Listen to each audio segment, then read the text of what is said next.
శ్రీకృష్ణాయ నమః. గుణత్రయ విభాగములో అర్జునుడు అడిగినటువంటి ఆ గుణాతీతుని లక్షణములు, వారి లోక వ్యవహార రీతి, ఆ గుణాతీతుడగుటకు ఉపాయము, వాటిని శ్రీకృష్ణుడు బోధించిన పిదప అర్జునుడు ప్రశ్నిస్తున్నాడు. ఏ శాస్త్ర విధిం ఉత్సృజ్య యజంతే శ్రద్ధయా అన్వితాః తేషాం నిష్ఠా తు కా కృష్ణ సత్వం ఆహో రజః తమః.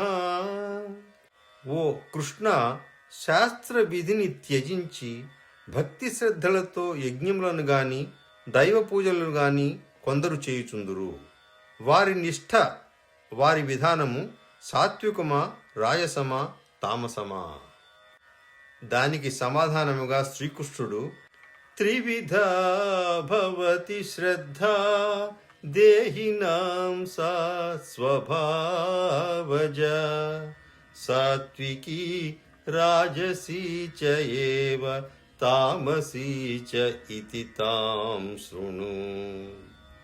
శాస్త్రోక్తముగా నుండక కేవలము స్వభావమును అనుసరించి ఏర్పడుచుండు మానవుల శ్రద్ధ సాత్వికము, రాజసము, తామసము అని 3 విధములుగా ఉండును.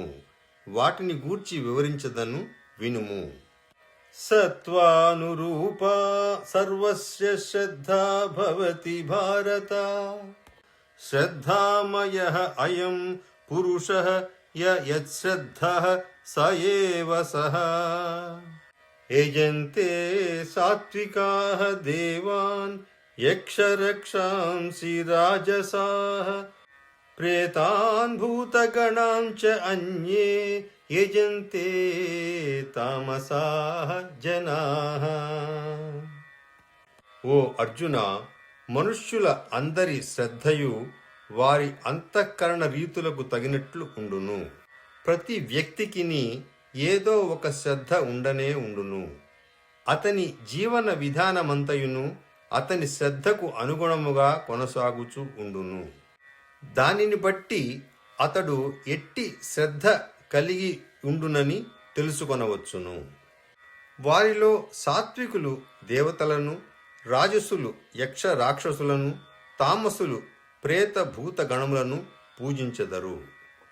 అశాస్త్ర విహితం ఘోరం తప్యంతే యే తపః జనాః దంభ అహంకార సంయుక్తాః కామరాగః బలాన్వితాః కర్షయంతః శరీరస్థం భూతగ్రామం అచేతసః మాం చ ఏవ అంతః శరీరస్థం తాన్ విద్ధి ఆసుర నిశ్చయాన్.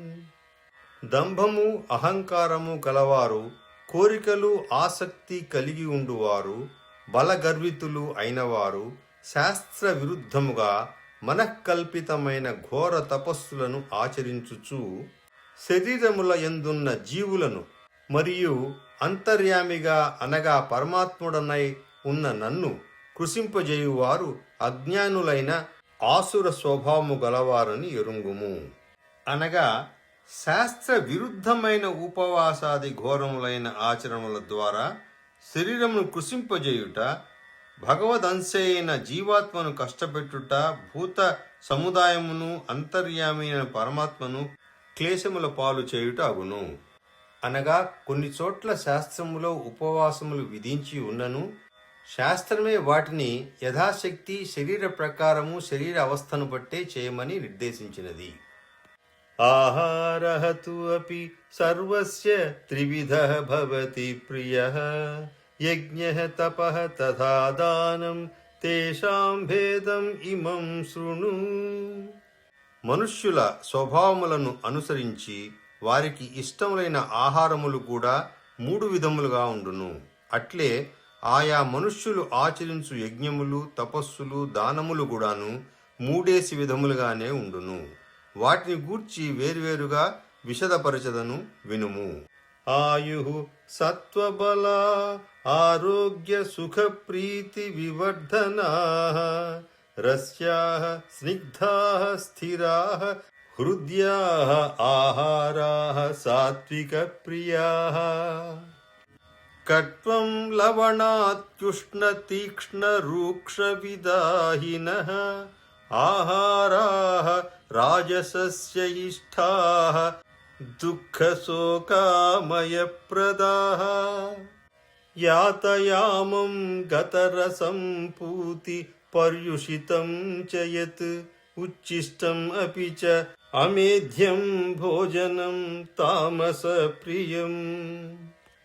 ఆయువు, బుద్ధి, బలము, ఆరోగ్యము, సుఖము, ప్రీతి మున్నగు వానిని అభివృద్ధి పరుచునవి పాలు, చక్కెర మొదలగు రస పదార్థములను, వెన్న, నెయ్యి మొదలగు స్నిగ్ధ పదార్థములను, ఓజస్సును అభివృద్ధిపరచు స్థిర పదార్థములను అనగా శరీరం నందు చాలా కాలం స్థిరముగా నుండు సారము గల భోజన పదార్థములు స్థిర అందురు. ఇవి అన్నీయు సాత్విక స్వభావమును పెంచు హృదయ పదార్థములను సాత్వికులకు ఇష్టమైనవి.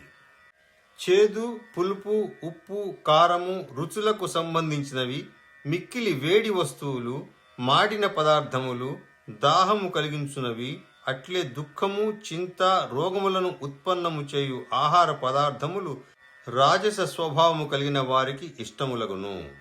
అర్ధపక్వములైన పదార్థములు సరిగా ఉడకనివి లేదా పండనివి, రసహీనములు, దుర్గంధయుక్తములు, చెడు వాసన కలిగినవి, పాసిపోయిన పదార్థములు, ఎంగిలి వస్తువులు, అపవిత్ర పదార్థములు మొదలగునవి తామస స్వభావము గల వారికి ఇష్టమైనవి. ఇక యజ్ఞములు చేయు విధానములలో అఫలాకాంక్షిభిః యజ్ఞః విధిద్రష్టః యః యుజ్యతే యష్టవ్యం ఏవ ఇతి మనః సమాధాయ సః సాత్వికః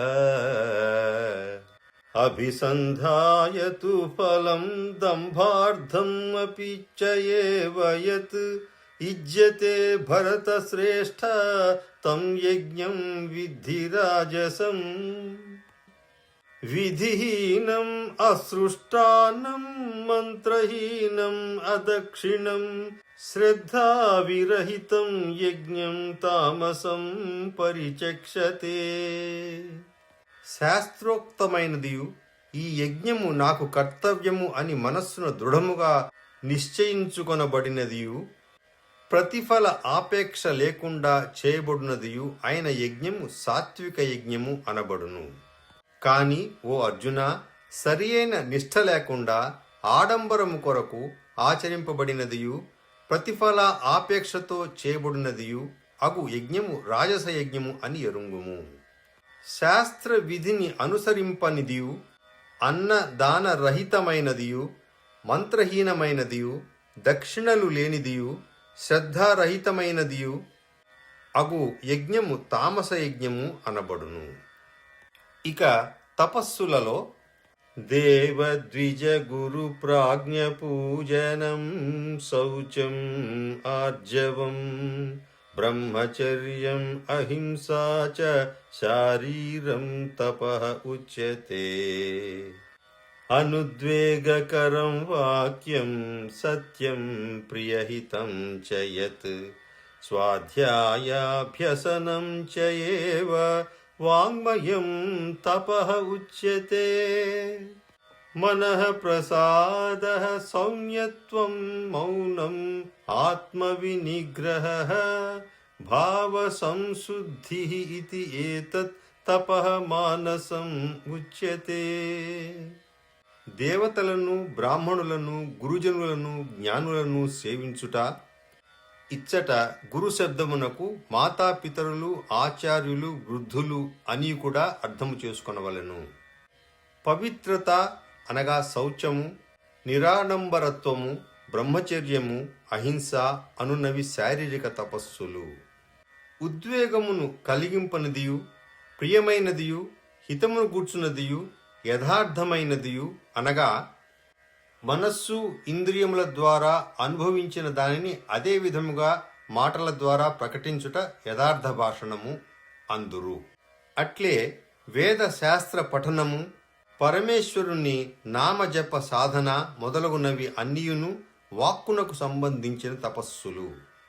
మన ప్రసన్నత, శాంత స్వభావము, భగవచ్చింతన, మనో నిగ్రహము, అంతఃకరణ శుద్ధి మొదలగునవి అన్నియును మానసిక తపస్సులు.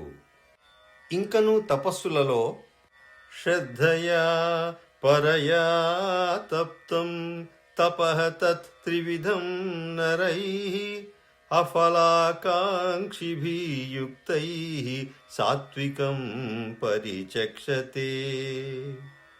సత్కారమాన పూజార్థం తపః దంభేన చ ఏవ యత్ క్రియతే తత్ ఇహ ప్రోక్తం రాజసం చలం అధ్రువం. మూఢగ్రాహేణ ఆత్మనః యత్ పీడయా క్రియతే తపః పరస్య ఉత్సాదనార్థం వా తత్ తామసం ఉదాహృతం. ఇంతకు మున్పు చెప్పినటువంటి శారీరక, వాచిక, మానసిక తపస్సులను ఫల ఆకాంక్ష లేని యోగులు మిక్కిలి శ్రద్ధతో ఆచరించినప్పుడు వాటిని సాత్విక తపస్సులు అని అందురు. ఇతరుల నుండి సత్కారములు, గౌరవములు, పూజలను అందుకునుటకును, అట్లే తదితర స్వార్థ ప్రయోజనముల కొరకును స్వాభావికముగా గాని కల్పితముగా గాని చేయబడినవియు, అనిశ్చిత ఫలములను గాని అనగా కార్య సాఫల్య విషయమున ఫలము లభించునో లేదో అను స్థితి, లేదా క్షణిక ఫలములను గాని ఇచ్చునవి అయిన తపస్సులను రాజస తపస్సులు అని అందురు. మొండి పట్టుదలతో మనోవాక్కాయములకు బాధ కలిగించునవియు, ఇతరులకు కీడు కల్పించుటకై చేయబడినవియు అయిన తపస్సులు తామస తపస్సులు అని అందురు. ఇంకా దానముల గురించి దాతవ్యం ఇతి యత్ దానం దీయతే అనుపకారిణే దేశే కాలే చ పాత్రే చ తత్ దానం సాత్వికం స్మృతం. యత్ తు ప్రత్యుపకారార్థం ఫలం ఉద్దిశ్య వా పునః దీయతే చ పరిక్లిష్టం తత్ దానం రాజసం స్మృతం. అదేశ కాలే యత్ దానం అపాత్రేభ్యః చ దీయతే అసత్కృతం అవజ్ఞాతం తత్ తామసం ఉదాహృతం. దానము చేయుటయే కర్తవ్యము అను భావముతో తగిన ప్రదేశముల యందును, అనగా దేశకాల పరిస్థితులను అనుసరించి అవసరము వస్తువులను సమకూర్చడం ద్వారా ప్రాణి సేవ చేయుట.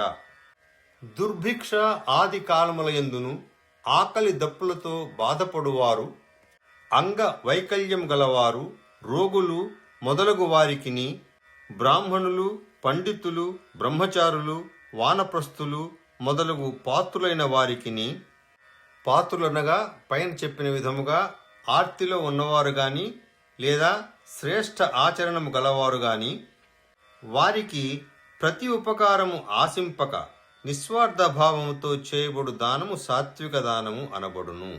కాని ప్రతి ఉపకారమును ఆశించి గాని, అనగా ఇచ్చిన దానమునకు బదులుగా ఏదైనా లౌకిక కార్య లాభము కలుగునని ఆశతో చేయబడు దానము, లేదా ప్రతిఫలము ఆపేక్షతో గాని, అనగా గౌరవ ప్రతిష్టలను, స్వర్గాదులను పొందుటకు గాని, రోగాదుల నివృత్తికి గాని ఇయ్యబడు దానము, లేదా వివిధములకు ఒత్తిడులకు లోనై గాని, అది బలవంతమే గాని ఇతరులు భయపెట్టడం వలన గాని ఇయ్యబడు దానము. అట్లు బాధపడుచు విధిలేక ఇచ్చు దానమును రాజస దానము అని అందురు. ఇక మూడవ రకము సద్భావము లేకుండా దానము పుచ్చుకొని వారి ఎడల గౌరవ ఆదరములను చూపక తృణీకార భావముతో చీకుటుచు అయోగ్యులకును అపాత్రులకును, అనగా మద్య మాంసాది అభక్ష్య వస్తువులను సేవించువారు, చోరులు, జారులు మొదలగు నీచకర్మలను చేయువారు అపాత్రులు. వారికి చేయబడు దానము దేశ కాలోచితము కాని దానము తామస దానము అని అనబడును. శ్రీకృష్ణుడు ఫలితముల గురించి క్లుప్తముగా ప్రస్తావిస్తూ ఓం తత్సత్ ఇతి నిర్దేశః బ్రహ్మణః త్రివిధః స్మృతః బ్రాహ్మణాః తేన వేదాః చ యజ్ఞాః చ విహితాః పురా తస్మాత్ ఓం ఇతి ఉదాహృత్య యజ్ఞదాన తపః క్రియాః ప్రవర్తంతే విధాన ఉక్తాః సతతం బ్రహ్మవాదినాం. ఓం తత్సత్ అని 3 విధములగు పేర్లు సచ్చిత్ ఆనంద ఘన పరమాత్మకు నిర్దేశింపబడినవి. ఆ పరమాత్మ నుండియే సృష్టి ఆదియందు బ్రాహ్మణులు, వేదములు, యజ్ఞములు ఏర్పడుట జరిగినది. కనుక వేద మంత్రములను పఠించువారు శాస్త్ర విహితములైన యజ్ఞ దాన తపశ్చర్యలను సర్వదా ఓం అను పరమాత్మ నామమును ఉచ్చరించుచునే ప్రారంభింతురు. తత్ ఇతి అనభిసంధాయ ఫలం యజ్ఞ తపః క్రియాః దాన క్రియాః చ వివిధాః క్రియంతే మోక్షకాంక్షిభిః. సద్భావే సాధుభావే చ సత్ ఇతి ఏతత్ ప్రయుజ్యతే ప్రశస్తే కర్మణి తథా సత్ శబ్దః పార్థ యుజ్యతే. మోక్షకాంక్ష గలవారు స్వలాభ అపేక్ష లేశమాత్రమైనను లేకుండా లోకహితార్థమై యజ్ఞ దాన తపశ్చర్యలను ఇది అంతయు పరమాత్మదే అను భావముతో తత్ అను నామమును ఉచ్చరించుచు చేయుదురు. ఓ పార్థ, సత్ అను పరమాత్మ నామము సత్యభావమునందును శ్రేష్ఠ భావమునందును అనగా పరమాత్ముడు నిత్యుడు శ్రేష్ఠుడు అని భావమునందును ప్రయోగింపబడుచుండును. ఉత్తమ కర్మాచరణమునందు సత్ అను శబ్దము ప్రయుక్తమగుచుండును. యజ్ఞే తపసి దానే చ స్థితిః సత్ ఇతి చ ఉచ్యతే కర్మ చ ఏవ తదద్ధీయం సత్ ఇతి ఏవ అభిధీయతే. అశ్రద్ధయా హుతం దత్తం తపః తప్తం కృతం చ యత్ అసత్ ఇతి ఉచ్యతే పార్థ న చ తత్ ప్రేత్య నో ఇహ.